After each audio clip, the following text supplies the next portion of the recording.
دوستوں، میں ولی رحمان آپ کی خدمت میں حاضر۔ آج میں آپ کو مولانا طارق جمیل صاحب کا ایک بیان سنانا چاہتا ہوں جو رمضان کے حوالے سے ہے۔ آئیں دیکھتے ہیں۔ تم بھاگتے دوڑتے ہو، تمہارے کلاسز ہو رہی ہیں، چلو خالی فرض ہی پڑھ لیا کرو، سنتیں لمبی ہو جائیں گی، فرض پڑھ لو۔ لیکن فرض صرف 17 ہے، صرف 17۔ جس پر پکڑ ہوگی نا وہ صرف 17 رکعتیں ہیں، یہ جس پر دیا جائے گا وہ 17 ہیں۔ 2 فرض صبح کے، 4 ظہر کے، 4 عصر کے، 3 مغرب کے اور 4 عشاء کے۔ اتنی کر لو پابندی تو اللہ آگے بھی چلا دے گا، پھر انشاءاللہ تہجد بھی پڑھو گے۔ تو عبادات 5 نمازیں، سال کے بعد 30 روزے۔ زکوٰۃ اور حج مالدار کے لیے ہے، غریب یا میڈیوکر کے لیے نہ زکوٰۃ ہے نہ حج ہے۔ تو کیا ملا؟ 2 چیزیں عبادت۔ ایمان تو ایک اندر کی کیفیت ہے، اس کے لیے تو کوئی کھائی نہیں کھودنی پڑتی۔ 2 چیزیں ہیں عبادت میں، ایک نماز اور ایک روزہ۔ روزے میں گنجائش دی ہے، سفر پہ ہو معاف، چاہے ایئر کنڈیشن گاڑی میں جا رہے ہو، مسافر ہو معاف، بعد میں رکھ لینا، بیمار ہو معاف، بعد میں رکھ لینا، نماز معاف نہیں۔ مجھے ہارٹ اٹیک ہوا تو مجھے ہلنے نہیں دیتے تھے، یقیناً ایسے ہوتا ہے، تو میں نماز کیسے پڑھتا تھا؟ لیٹ اللہ اکبر، اور جب رکوع کرنا ہوتا تو بس آنکھ کا اشارہ ایسے کرتے تھے، جب سجدہ کرنا ہوتا تو تھوڑی سی گردن نیچے جھکا دیتا تھا۔ میرا اللہ کہتا ہے قبول ہے، لیکن چھوڑنی نہیں ہے۔ چھوڑنے کی اجازت دیتا تو میدان کربلا میں میرے اپنے نبی کے نواسے کو دیتا۔ اس نے سجدے میں سر کٹا کے بتایا کہ لمز تو بڑی چھوٹی جی شے ہے، یہاں زیر خنجر بھی یہ پیغام سنایا ہم نے، ہم کلمہ گو ہیں، ہم نے سجدہ نہیں چھوڑنا ہے۔ میرے نبی جب پیدا ہوئے تو دائی نے آپ کو لیا، اور چند چیزیں عجیب و غریب ہوئیں آپ کی پیدائش۔ آپ کی پیدائش ایسے صاف ستھرے پاک پیدا ہوئے کہ جسم پر گندگی کا نشان نہیں، اور خوشبو پھیل گئی کمرے میں۔ دوسری نشانی کیا ہوئی کہ ختنہ بچوں کا ہوتا ہے پیدا ہونے کے بعد، آپ ماں کے پیٹ سے ختنے کے ساتھ پیدا ہوئے۔ تیسری، ماں کی ناف اور بچے کی ناف اور ماں کی آنت آپس میں جڑے ہوتے ہیں تو اس کو کاٹنا پڑتا ہے، تو میرے نبی اندر سے کٹوا کے آئے، اللہ نے اتنا ہی آسانی سے پیدا کیا۔ اب معصوم بچے کو دائی تھی، انہوں نے رکھا، ساتھ لٹایا، حضرت آمنہ کے ساتھ لٹایا۔ اب اس معصوم بچے میں کوئی حرکت نہیں، لیکن مجھے دیکھنا، آپ لیٹے نا، آپ جب ایک دم آپ نے ایسے کروٹ بدلی اور سجدے میں سر رکھا اور گھٹنے اٹھا دیے، جیسے فزیکلی ہم بڑے سجدہ کرتے ہیں ایسے آپ سجدے میں چلے گئے اور لمبا سجدہ کیا۔ وہ ماں اور دائی تھر تھر کانپنے لگی کہ یہ کیا کر رہا ہے۔ پھر اس کے بعد آپ نے دونوں ہاتھوں کے اوپر پریشر کر دے کے جو سینے کو اوپر اٹھایا، پھر اس ہاتھ پہ پریشر دے کے اس ہاتھ کو اوپر اٹھا کر ایسے شہادت کی انگلی اوپر اٹھائی تو سارے کمرے میں نور ہی نور پھیل گیا۔ تو میرے نبی نے اعلان کیا سجدہ لے کے آ رہا ہوں۔ میرے نبی کے نواسے نے سر کٹا کے بتایا کہ سر تو کٹ سکتا ہے، سجدہ نہیں چھوٹ سکتا۔ یہ سختی سے نہیں، اندر سے پڑھی جاتی۔ میں جب تھا سنٹ ماڈل سکول تو ہمارے ایک ہاسٹل کے وارڈن آ گئے، طالب حسین رحمۃ اللہ علیہ، تو وہ نمازی تھے، باقی جو وارڈن آئے وہ نمازی نہیں تھے۔ 3 وارڈن میری زندگی میں آئے وہاں 5 سال میں، تو وہ طالب حسین صاحب بیچ میں تھے، وہ نمازی تھے، تو انہوں نے سارے بچوں پہ نماز لازمی کر دی، تو حاضری ہوتی تھی۔ رمضان شریف کا مہینہ، رمضان شریف اور عشاء کی نماز، اور میں سب سے آخر میں تھا، اور میرا روم میٹ آیا، مر گیا اللہ اس کی بخشش کرے، اس کی میری 4 پائی ساتھ تھی، تو میرے قریب، اس کا نام تھا جاوید، تو میرے قریب آ کے کھڑا ہوا اور عشاء کی نماز کی نیت کرنے لگا۔ ہمارے وارڈن کا نام تھا طالب حسین، تو اس نے زور سے کہا 4 رکعت نماز فرض عشاء واسطے طالب حسین دے، اللہ اکبر۔ اچھا، اب میں بھی واسطے طالب حسین ہی پڑھ رہا تھا، میں اللہ کے لیے تو نہیں پڑھ رہا تھا، تو میں نماز میں اس کو کہتا ہوں اوے ایک ہی کیتا ہی وہ مینوں آندا میں طالب حسین دی پڑھدا پیا، کیڑا اللہ دی پڑھدا پیا، اللہ۔ تو ماں باپ شدت کریں یا ٹیچر شدت کرے، اس سے نہیں ہوگا، یا گورنمنٹ کہہ دے نماز فرض سارے پڑھو، لوگ بے وضو پڑھیں گے۔ یہ اندر کی نماز ہے، جیسے حسین نے پڑھ کے دکھا، ٹکڑے ٹکڑے ہو کے پڑھ کے دکھا۔ تو ہمارے اوپر تو کربلائیں اللہ نہیں لا رہا، بڑوں پہ بڑے امتحانات ہیں، بچوں ایک نماز نہ چھوڑو، رمضان شریف آ رہا ہے روزے نہ چھوڑو، تم سب جوان ہو، ہاں کوئی بیمار ہو جائے تو جوان بھی بیمار ہو سکتا ہے، لیکن رمضان ایک مبارک مہینہ ہے، سارے گناہوں کی معافی ہے۔ رمضان کا مطلب پتہ کیا ہے؟ جل جانا، جل جانا۔ رمضان کا مطلب ہے جل جانا۔ تو یہ جل جانے کا روزے سے کیا تعلق ہے؟ روزے سے اس کا تعلق یہ ہے کہ پورے سال کے گناہ اس مہینے میں اللہ ایک ایک دن کر کے جلاتا ہے اور آخری روزے پاک کر کے صاف کر کے کھڑا کر دیتا ہے۔ تو نماز پڑھو، روزہ رکھو، تراویح پڑھو، اگر اپنی جگہ پر ہو 8 پڑھ لو 20 پڑھ لو، لیکن تراویح کا سجدہ ضرور دو، کہ تراویح کے ہر سجدے پر 1500 نیکی لکھی جاتی، ہر سجدے پر 1500 نیکی لکھی جاتی۔ تمہارے باہر کتنا پہرا ہے؟ یہاں تمہاری مسجد والے نا ایک اشتہار لگا دیں، جو ہمارے ہاں تراویح پڑھے گا 150 روپے فی سجدہ، انہوں تھوڑا گیٹ توڑ کے اندر آ جاؤں، چوکیداروں نے چاہ کے او مارنا ہے، تو دادیاں نے بھی چاہ دادا چلو تراویح پڑھیے، دادیاں تے لڑائی ہو جائے، کاکے گا میں لے جاؤں، دو آکھے گا میں لے جاؤں۔ اور میرے بچوں، اللہ ہر سجدے پہ 1500 نیکی لکھتا ہے، اور شام کو جب آپ روزہ افطار کرتے ہیں اس دن سارے گناہ معاف ہو جاتے ہیں، اور آخری رات سارے سال کے گناہ معاف ہو جاتے ہیں۔ رمضان میں موت آ جائے حساب نہیں ہوتا، جمعے کی رات کو موت آ جائے حساب نہیں ہوتا، جمعے کے دن شام تک موت آ جائے حساب نہیں ہوتا۔ اللہ ایسا مہربان ہے۔ ایک نے مجھ سے پوچھا پھر رمضان کے بعد حساب لیتا ہے؟ میں نے کہا اللہ بڑا سخی ہے، وہ دنیا کا بادشاہ لیا بھائی میرا قرضہ واپس کر، اور جب ایک دفعہ معاف کیا تو پھر معافی کی کریں۔ وہ ایک آدمی کہنے لگا ویکھو جی نور جہاں 27 رمضان نو مر گئی، میں کہ اللہ تو مقدمہ کر دے کہ 27 نو مر گئی، 27 رمضان شب قدر میں، بھائی پتہ نہیں اللہ کو نور جہاں رحمت اللہ علیہ کی کون سی نیکی پسند تھی جس پر اسے شب قدر کی موت عطا فرمائی۔ کبھی کسی کو حقیر، ابھی چند دن پہلے میرا جاننے والا فوت ہوا ہے، کمیونسٹ، دہریہ، ساری زندگی کتابیں اسلام کے خلاف لکھی، شاعر بھی تھا اور شاعری بھی اسلام کے خلاف کی، اور مرتے ہوئے 3 دفعہ کلمہ پڑھا، مر گیا۔ اب بتا اللہ کو اتنی ساری نافرمانی کے بعد کیا چیز اس کو اللہ نے دیکھی اور پسند کی کہ موت پر اسے کلمہ نصیب فرماتی۔ تو کبھی کسی کو حقیر نہ جانا۔ اور دوسرا رخ ہے نبی کی زندگی کا، وہ میں پہلے سے لے کے آ رہا ہوں، اچھے اخلاق۔ اپنے گھروں کو خوبصورت بناؤ۔ کتنا شوق ہوتا ہے بچیوں جب شادی ہوتی ہے کہ میرے گھر کی ڈیکوریشن ہو، ایسا کچن ہو، ایسا ڈائننگ ہو، ایسا بیڈ روم ہو، ایسا ڈرائنگ روم ہو۔ تو اپنے گھروں کو اگر سجانا ہے تو بچوں اچھے اخلاق سے سجاؤ۔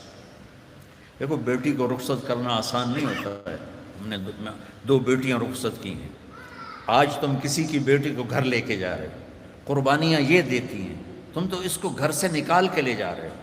یہ اپنے ماں باپ کو چھوڑتی ہے، یہ بہن بھائیوں کو چھوڑتی ہے، یہ اپنی سہیلیوں کو چھوڑتی ہے، اپنی روٹین چھوڑتی ہے، اور سسرال کی روٹین میں اسے سیٹ ہونے میں وقت لگتا ہے، لیکن چوتھے دن ساساں دی یہ تا دل ہی نہیں لگتا پہ، یہ تو ماں نو ہی فون کیتی جاندی، ماں نو ہی فون کیتی جاندی۔ ابھی 2 دن پہلے کیس آیا میرے پاس کہ جی مجھے کہتے ہیں یہ تو ماں سے ہی باتیں کرتی رہتی ہے، جس نے جنا ہے اس کا کوئی حق نہیں۔ کہ بیٹا بالکل حق۔ تو آپ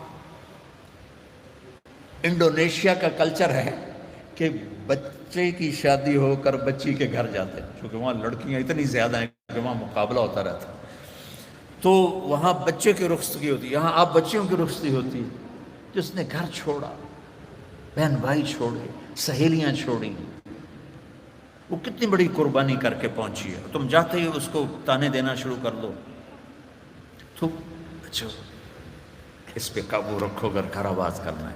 چونکہ ہمارا وہ کیا اس کہتے ہیں کمبائن ہے، وہ فیملی جو ایک سسٹم ہے، تو اس میں مصیبت پہلے یہ بہت اچھا تھا کہ سب مل کے زندگی گزارتے تھے پیار سے. اب یہ عذاب بن گیا ہے کہ ساس کے تانے الگ. ابھی 2 دن پہلے ایک بچی میرے پاس آئی، لاہور سے بس پہ چڑھ کے وہاں پہنچ گئی. کہا جی دیکھیں یہ میری 6 ماہ کی بچی ہے، اور میرا خامند کہتا ہے تو نے میری بہنوں کی بھی خدمت کرنی ہے، میری ماں کی بھی کرنی ہے، میرے باپ کی بھی کرنی ہے، میرے بھائیوں کی بھی کرنی ہے. اور مجھے بتائیں میری 19 سال عمر ہے اور یہ بچی میرے کندھے پر ہے. میں سارا دن نوکرانیوں کی طرح کام کرتی ہوں، پھر بھی رات کو اتنے تانے سنتی ہوں کہ رو رو کے سوتی ہوں. میرے بچوں، اگر آپ زندگی میں کوئی خوبصورتی دیکھنا چاہتے ہیں، اللہ کی قسم گاڑیوں سے نہیں، ڈگریوں سے نہیں، عہدوں سے نہیں، تمہارے اخلاق سے. اپنے اخلاق ایسے بناؤ کہ تمہاری بیوی تم پہ قربان ہو، تمہارے ماں باپ تمہارے لیے جھولیاں اٹھا کے دو. ہمارا علاقہ زمیندار ہے ماشاءاللہ، تو ہمارے ایک زمیندار دوست آئے مجھ سے ملنے.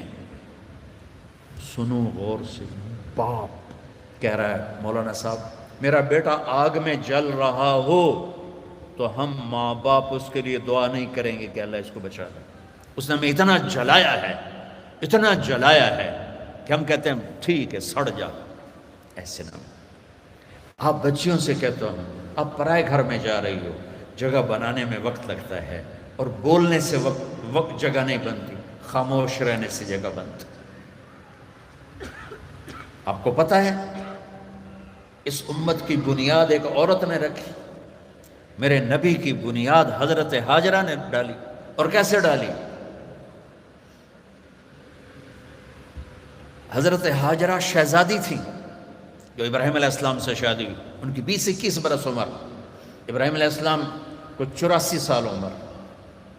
اور اللہ نے بیٹا سارا کی بجائے ہاجرہ کو دیا اور پھر کہا اس کو یہاں سے لے جا. حیران پریشان کدھر لے جاؤں، کہاں لے جاؤں؟ تو اللہ نے کہا جہاں میں کہوں. تو ابراہیم کہنے لگے مجھے کیا پتا کہاں جانا ہے؟ کہ جبریل آ رہا ہے. جبریل انسانی شکل میں اونٹنی پہ سوار ہو کر آئے، پیچھے ابراہیم اور ہاجرہ، اور مکے کے کالے سیاہ پہاڑوں میں جب پہنچے جہاں اس اپنی بیوی کو چھوڑ دیں اور چلے جائیں. ابراہیم علیہ السلام آگ میں گر رہے تھے تو کچھ نہیں بولے، کہ حسبنا اللہ و نعم الوکیل. اور جب جبریل نے کہا یہاں چھوڑ دیں، کہنے لگے یہاں کیسے چھوڑ دوں، یہ زندہ کیسے رہیں گے؟ کہ آپ کے اللہ کا امر ہے کہ اپنی بیوی کو یہیں چھوڑ دیں. اللہ ہر سال لے جاتا ہے. میں جب مکے کے پہاڑوں کو دیکھتا ہوں مجھے حضرت ہاجرہ یاد آتی ہیں کہ ایسے کالے پہاڑوں میں نہ انسان، نہ مرد، نہ عورت، تنہا چھوڑ کے جب چلنے لگے تو امتحان دیکھو. اللہ نے کہا بولنا کچھ نہیں، بس خاموشی سے واپس. وہ کہنے لگے آپ مجھے یہاں چھوڑ کے کہاں جا رہے ہیں؟ 20-21 برس کی شہزادی ہو مصر کی، اب مجھے چھوڑ. 3 میل چلتے رہے. کدئی بیت اللہ کی جگہ سے کدئی 3 میل ہے. 3 میل چلتے رہے اور وہ پوچھیں اور بولے نہیں. اور یہ پریشان ہو کر گھبرائیں اب مجھے میرے ساتھ کیا کر رہے ہیں، میں نے کیا قصور کیا ہے. 3 میل چلنے کے بعد انہیں خیال آیا یہ اللہ کا نبی ہے، کہیں کوئی اوپر سے نہ حکم آیا. تو کہنے لگی اللہ امر، کیا اللہ نے کہا ہے کہ مجھے یہاں چھوڑ دیں؟ تو بس سر ہلایا. تو ایک دم ایک نئی ہاجرہ نے جنم لیا. اذن لن یضیعنا اللہ، میرے آقا جاؤ، میرا اللہ مجھے ضائع نہیں کرے گا. عورت تو داستانی صبر کی ہے، کہانی صبر کی ہے. بیٹیوں صبر کرنا سیکھو، اور گالی کا جواب گالی سے نہ دو، تانے کا جواب تانے سے نہ دو. مسکرا کے جواب دو، رب ذوالجلال کی قسم اٹھا کے کہتے فرشتے بھی تمہارے قدم چومیں گے. یہ اخلاق اتنی مارکیٹ، تم تو پڑھتے رہتے ہو اکانومی، تو یہ ڈیمانڈ سپلائی میں جب اوپر نیچے ہوتے ہیں، جب ڈیمانڈ بڑھ جائے سپلائی کم ہو جائے تو قیمت بڑھتی کہ نہیں بڑھتی؟ تو سوکھا جائے قانون ہے۔ ایسے ہی میرے رب کی بارگاہ میں ڈیمانڈ اینڈ سپلائی کا قانون ہے۔ پوری دنیا کا ہر مرد، عورت، مسلم، نان مسلم اچھے اخلاق کا طلبگار ہے کہ میرے ساتھ اچھی ڈیل کی جائے، اچھا بولا جائے۔ اور سپلائی ہے ہی کوئی نہیں، کوئی میٹھے بول والا ملتا ہی نہیں، کوئی درگزر کرنے والا ملتا ہی نہیں۔ ایک بچے نے اپنی ساس سے معافی مانگی، کوئی بیوی کے ساتھ جھگڑا ہوا تو ساس سے معافی مانگی، تو اس بچے کی ماں اپنے بیٹے پر کیا کہہ رہی، اتنا بے غیرت ہو گئے ہیں، سس کو لو معافی مانگی ہے تو اتنا بے غیرت ہو گئے ہیں۔ جب مائیں یہ سبق دیں تو پھر کیا ہوگا؟ تو بچے بچیوں، میں بہت تھکا ہوا آیا تھا، میں راستے میں ان سے کہہ رہا تھا دعا کرنا کچھ اللہ کہلوا دے، کہ تھکاوٹ میری ہڈیوں میں اتر گئی۔ تو تمہاری برکت سے کچھ میں نے گھنٹہ سوا گھنٹہ بات کر لی ہے۔ میری ساری بات کا خلاصہ ہے، اچھے انسان بنو، اچھے مرد بنو، اچھی عورت بنو، اور اس کے لیے کردار بناؤ، کردار بناؤ۔ مغرب کی اندھی چال نہ چلو۔ میں کہ ویسے ہی مثال آ گئی، مغرب میں تو سورج بھی ڈوب جاتا ہے، تم کیسے طلوع ہوگے؟ سورج کہاں ڈوبتا ہے؟ مغرب میں جا کے ڈوبتا ہے۔ وہ ڈوبنے کی جگہ ہے، ابھرنے کی جگہ مشرق ہے، جس کی تہذیب، آپ چلے جاؤ ہمارے ادھر تھر پار کر، وہاں سب ہندو رہتے ہیں، آپ دیکھو گے ہندو عورت کا نقاب یہاں تک ہوگا، چونکہ وہ پانی بھرنے جاتی ہیں، باہر جاتی ہیں اور اپنی مزدوری بھی کرتی ہیں، تو ان کا نقاب یہاں تک، یہ حالانکہ وہ تو ہندو ہے، یہ ہماری مشرق کی تہذیب ہے۔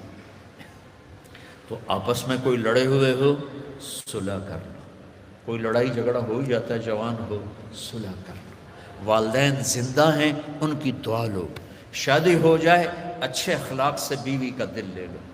اولاد ہو جائے تو اولاد کو عزت دو۔ ہمارے ہاں ماں باپ کا بڑا جبر ہے کہ وہ اتنا رگڑا دیتے ہیں کہ یہ کتنے اے آئے تیرے، کتنے بی آئے، کتنے سی آئے۔ آج کل ہے نہیں کہ او لیول اے لیول، 10.5 میٹرک تو ایف اے کی تھا، تو اب وہ او اے کے نیچے بچے ڈپریشن کا شکار ہو رہے ہیں۔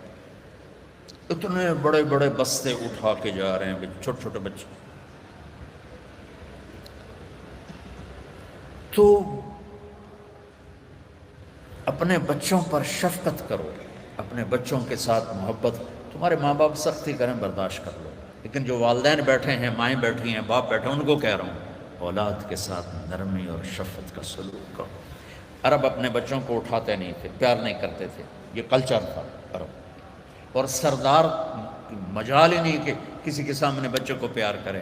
اور میں قربان جو میرے نبی حسن حسین کو یہاں نہیں اٹھایا ہوتا تھا، یہاں کندھے پہ بٹھا کے باہر آ جاتے تھے، کندھے پہ بٹھا کے یہاں تھے، جو بڑا عجیب سا لگتا ہے۔ ایک بدو حیران، یا رسول اللہ یہ کیا کر رہے ہیں، آپ کو ان سے اتنا پیار ہے؟ انہوں نے کہا ارے اللہ کے بندے، میں نہیں، میرا اللہ بھی ان سے پیار کرتا، میرا اللہ بھی ان سے پیار کرتا۔ ہم نے کہا اکرموا اولادکم، بچوں کو عزت دو، ڈیگریڈ نہ کرو۔ تم بیٹیاں گھر جاتی ہو،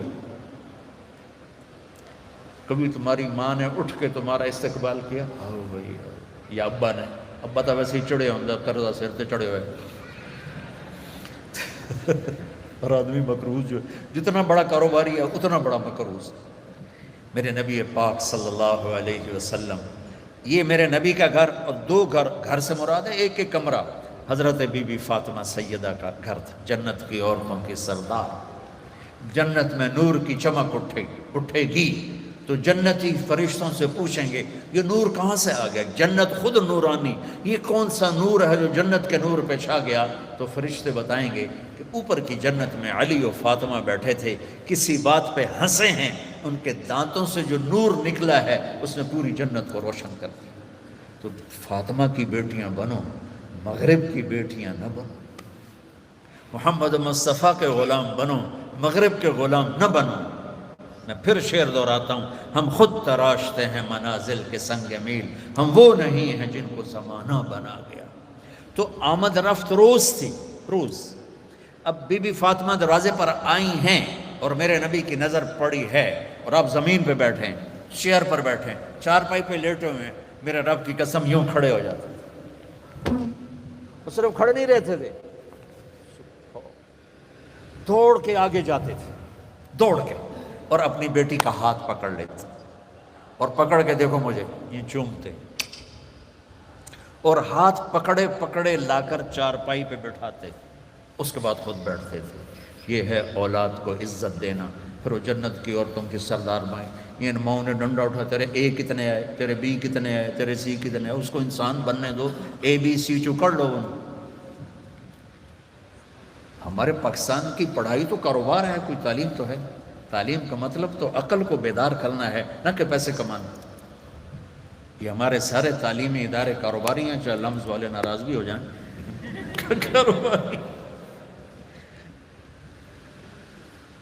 تو ایک بچوں اپنے اخلاق اچھے کر، معاف کرنا سیکھو، سہنا سیکھو، درگزر کرنا سیکھو، پھر تم دیکھنا زندگی کا مزہ کیسے آتا ہے۔ جیسے پیاس میں ٹھنڈا پانی پینے کا مزہ، بھوک میں روٹی کھانے کا مزہ، ایسے اللہ کی قسم تمہیں زندگی کا مزہ آ جائے گا۔ دیکھو غصہ نکالنے میں ٹھنڈک نہیں، پی جانے میں ٹھنڈک ہے۔ پانی پینے میں ٹھنڈک ہے، پیاس میں تو ٹھنڈک نہیں ہے، پینے میں غصہ پی جاؤ۔ اور ایک آخری بات کرتا ہوں، یہاں ہمارے انڈیا پاکستان میں فرقہ واریت بہت زیادہ ہے، تو میں تو پچھلے 20 سال سے بچوں یہ ایسے جھولی پھیلا رہا ہوں بچوں سے، بچیوں سے، بڑی محفلوں میں، امت بن کے رہو۔ تم سنی ہو، تم شیعہ ہو، تم مقلد ہو، غیر جو بھی ہو، بہت سے نام ہیں، یہ زہریلے نام ہیں۔ ہمارا صرف ایک تعارف ہے کہ ہم مسلمان ہیں، ہم امت مصطفیٰ ہیں، یہ ہمارا تعارف ہے۔ باقی اس امت میں اختلاف رہے گا، تو اس اختلاف یہاں تک نہ پہنچے کہ سلام بھی نہ کرو، مصافحہ بھی نہ کرو، جنازے نہیں پڑھتے، اور اتنے تعصب میں۔ اس کے ذمہ دار تم بچے نہیں ہو، اس کے ذمہ دار تاجر حکومت نہیں، اس کے ذمہ دار وہ خطیب ہیں نادان قسم کے، جو اسلام کی بجائے فرقہ واریت کی آگ بھڑکاتے ہیں، اور ہماری نسل کو انہوں نے امت سے نکال کر پتہ نہیں کن کن شکلوں میں تقسیم کر دیا۔ نہیں پڑھنی، ادھر ہاتھ باندھنے، یاد، میں نے کبھی نہیں کہا، میں نے کہا بچوں نہ پڑھو، یہ دین ہے۔ تو امت بن کے رہو۔ اور دوسری بات یہ ہے، جب کبھی کوئی خطا ہو جائے فوراً توبہ کر لیا کرو، اللہ معاف کر دے گا۔ اللہ ڈرنے کی چیز نہیں ہے، اللہ پیار کی چیز ہے، اللہ محبت کی چیز ہے۔ اللہ مائیں تھپڑ مارتی ہیں، گھر سے نکال دیتے، اور میرا رب کہتا آجا، میں تو تیرے انتظار میں ہوں۔ اچھا آخری بات کر کے دعا کرتے، آپ کسی سے لڑ پڑیں یا کوئی آپ سے لڑ پڑے، آپ اسے منانے جائیں، وہ کہے گا آؤ جی آؤ جی، ایسے کرے گا؟ یا کہے گا دفعہ ہو جا، کدو آ گئے ہیں، کہتے ہیں منہ چاہ کے آ گئے، چل مجھے میں معافی منگانا ہے، چل چل۔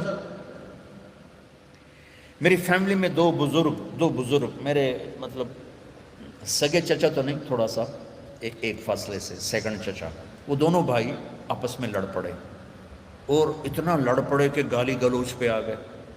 وہ تھے بھی دونوں 70+، تو میں ان میں صلح کرانے لگا، تو ایک نے میرے اوپر چڑھائی کر دی، تو کتھوں آ گیا ہے وڈا سانو سمجھا منالا۔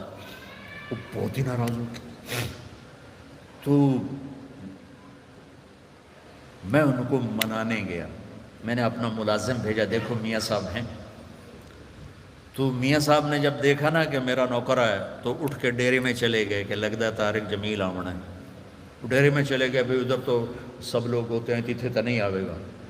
تو میں گیا تو میں نے پوچھا چاچا کتھے؟ کہ جو تو ڈیرے چلے گئے۔ میں ڈیرے چلا گیا، وہاں وہ لیٹے ایک نوکر دبا رہا، تو میں نے جا کے پاؤں پکڑ لی، میں کہا چاچا معافی دے دے، نکل جائے تو میں معاف نہیں کروں۔ میں پوری کہانی کیا سنوں، 1.5 گھنٹہ میں معافی مانگتا رہا، نہیں معاف۔ پہلے میں چارپائی پہ بیٹھا رہا، پھر میں زمین پہ بیٹھ گیا، زمین پر، اور اس کے پاؤں پکڑے ہوئے. اتنے میں بستی کے لوگ بھی اکٹھے ہو گئے, میرا بھائی بھی آ گیا اور عزیز رشتہ دار. اور وہ پتہ کیا کہ میں نے پتہ ہے تو بڑا بڑا عالم ہے پر میں تینوں معاف نہیں کرنا. وہ چاچا میں کیتا کی ہے, میں تو تھوڑی صلح کرا رہا ہوں. میرے بچوں 1.5 گھنٹے کے بعد انہوں نے کہا اچھا جا معاف کی.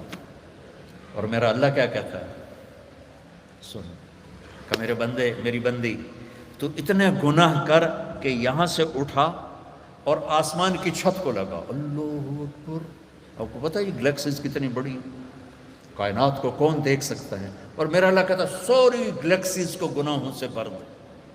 وہ پھر گناہوں سے بھر کے اوپر لیا اور آسمان کی چھت کو سارے گناہ لگا دے. دنیا کا ہر مفتی کہے گا اے حرامی, اے دوزخی, اے جہنمی. اور میرا اللہ کہتا ہے اگر تو نے آدھی زبان سے کہہ دیا نا یا اللہ معاف کر, تو میں سارے ہی معاف کر دوں.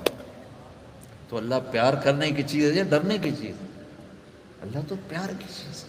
ایک ہی تو ہستی ہے جتنے. اور اچھا ایک اور مزے کی سنو, وَنِسْتَقَالَنِي أَقَلْتُ لَا. اللہ کہہ رہا اچھا دوبارہ غلطی ہو جائے ڈرنا نہیں, پھر آ جانا میں پھر معاف کر دوں. پھر غلطی ہو جائے پھر توبہ کرنا, پھر آ جانا میں پھر معاف کر دوں گا. میرے رب کی قسم جو سن رہا ہے, پہلی توبہ جس خوشی سے قبول کرتا ہے نا, اسی خوشی سے 1000ویں توبہ بھی قبول کرتا ہے. تو ہمارا ظرف ہے کہ ہم چھوٹے زحام نہیں معاف کر سکتے, لیکن میرا اللہ ہے. اللہ سے پیار کرو, محبت کرو, اس سے باتیں کرو, اس کو اپنے دکھڑے سناؤ. یہ دعا نہیں ہوتی جو نماز کے بعد مانگی جاتی ہے, تو میں رسم و رواج. دعا دل کی پکار دعا ہے. تو اللہ سے باتیں کیا کرو, یا اللہ تو ہی تو میرا ہے, تیرے سوا میرا کون ہے. تو اللہ بڑا خوش ہوتا ہے جب اسے مانگا جاتا ہے. تو اللہ پیار کرنے کی چیز ہے, اللہ ڈرنے کی نہیں ہے. یہ ہمارا کلچر ایسا ہو گیا اسلامی کہ اللہ سے ڈرا ڈرا ڈرا ڈرا پیشاب ہی کر دیتے ہیں. اللہ تو ہے ہی رحمت کی چیز.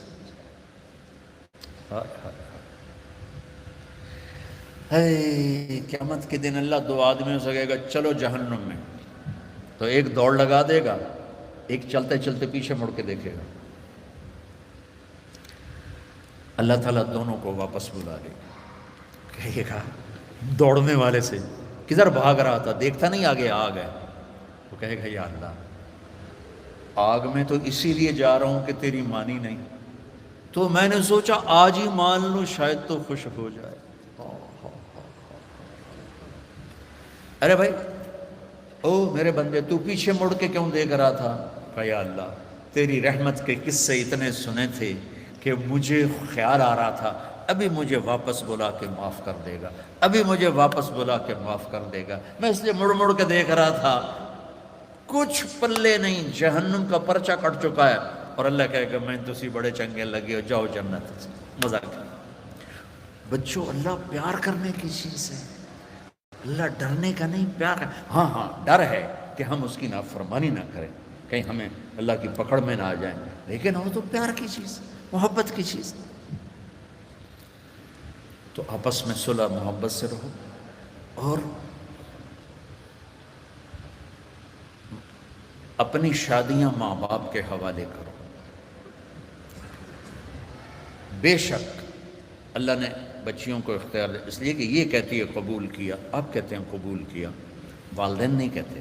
لیکن ہمارا کلچر ایسا ہے کہ ماں باپ اپنے بچے بچی کی چھوٹی چھوٹی خواہشیں پوری کرتے ہیں, جب سب سے بڑی خواہش آتی ہے تو ذبح کر دیتے, ایسے ہی کرنی ہے بس, نہیں کرنی تو دفع ہو جاؤ. یہ دیہاتوں میں تو 110% یہی چل رہا ہے. شہروں میں پڑھے لکھے طبقے میں شاید کچھ آ گیا ہو, لیکن شہروں میں بھی جو اکثریت ہے ماں باپ وہ شادی پہ اڑ جاتے ہیں, نہیں اسی اتنے نہیں کرنا, یہ تو پلے کچھ نہیں, یہ تو غریب لوگ ہیں, یہ تو ارائی نہیں, اسی تو ارائی ہیں, ایک تو جٹ بٹ نٹ پتہ نہیں کی مصیبت بن گئی. ہائے ہائے ہائے ہائے, آخری واقعہ سنا کے تو کرا لیتے. دیکھو آپ سے کہتا ہوں, ماں باپ اگر جبر کریں تو سہ جانا, برداشت کرنا. کورٹ میرج نہ کرنا, اس میں برکت نہیں ہوتی, فتنہ ہی فتنہ, دکھ ہی دکھ. ماں باپ سے کہتا ہوں اللہ کے واسطے شادی بچے کی ہے, قبول اس نے کرنا ہے، زبردستی نہ کرو۔ دیکھو اگر ایک لفظ لڑکی کہے میں نے قبول نہیں کیا تو نکاح ختم۔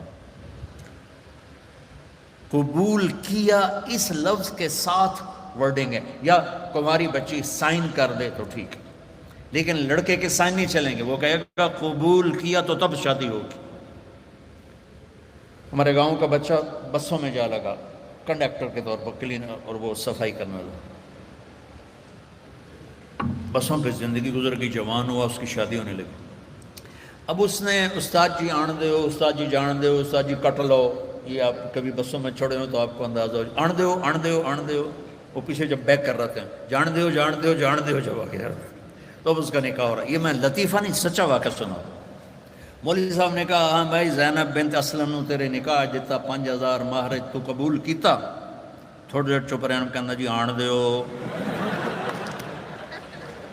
اس کا بھائی پاس بیٹھا تھا، اس نے کون نہیں ماری، جی جان دیو۔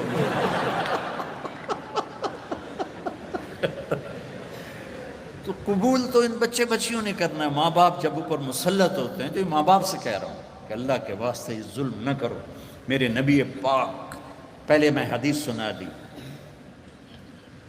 کہ جبریل نے کہا میرا اللہ کہہ رہا یہاں شادی کرو، تو مولا علی رشتہ لے کر آئے فاطمہ کی، اور آ کے خاموش ہو کے بیٹھ گئے، شرم کی وجہ سے بولا نہیں گیا۔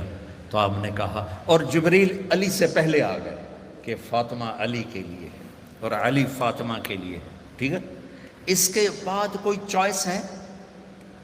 تو آپ نے پوچھا علی کیسے آئے؟ وہ چپ ہو گئے۔